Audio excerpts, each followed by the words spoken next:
Salam Media Sriwijaya. Ikatan Sarjana Katolik Indonesia (ISKA) adalah organisasi selayaknya dengan ormas lain seperti Ikatan Cendekiawan Muslim Indonesia (ICMI), Ikatan Cendekiawan Hindu Indonesia (ICI), Keluarga Cendekiawan Buddhis Indonesia (KCBI), Persatuan Inteligensia Kristen Indonesia (PIKI). Untuk di Sumatera Selatan selama ini ISKA tergolong vakum, hanya ada DPC ISKA Kota Palembang.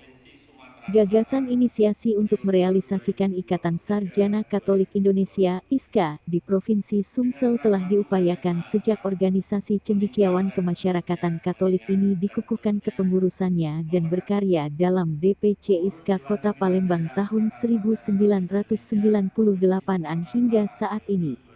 Baru dalam milestone 25 tahun kemudian DPD ISKA Provinsi Sumsel akhirnya dapat diwujudkan setelah terbentuk 3 DPC ISKA di Provinsi Sumatera Selatan melalui Surat Keputusan Nomor 225 KEPPPISKAII 2023 dari Presidium Pusat ISKA yang kemudian akan menjadi bagian ISKA di seluruh Indonesia dengan di bawah supervisi Konferensi Wali Gereja Indonesia (KWI).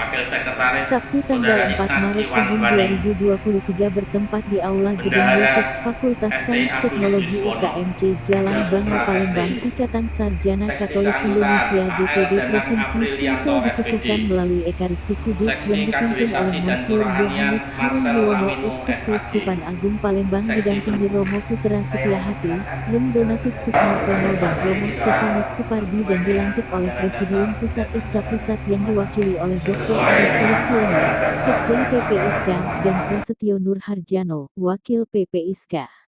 Uskup Agung Palembang, Monsiur Yohanes Harun Yuwono menegaskan meskipun kecil tetap menyatakan kehadirannya karena Indonesia dibangun dari banyak unsur, banyak komunitas, latar belakang berbeda. Dengan kehadiran ISKA menyempurnakan dan saling memiliki sebagai sebuah bangsa negara yang jadi cita-cita bersama.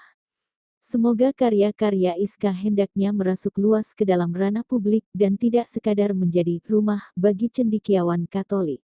ISKA akan bekerja dengan pedoman kesederhanaan, efektivitas, intelektualitas, sinergi dengan berbagai pihak serta mengacu pada moralitas dan etika Kristiani, nasionalisme serta wawasan kebangsaan, ujarnya.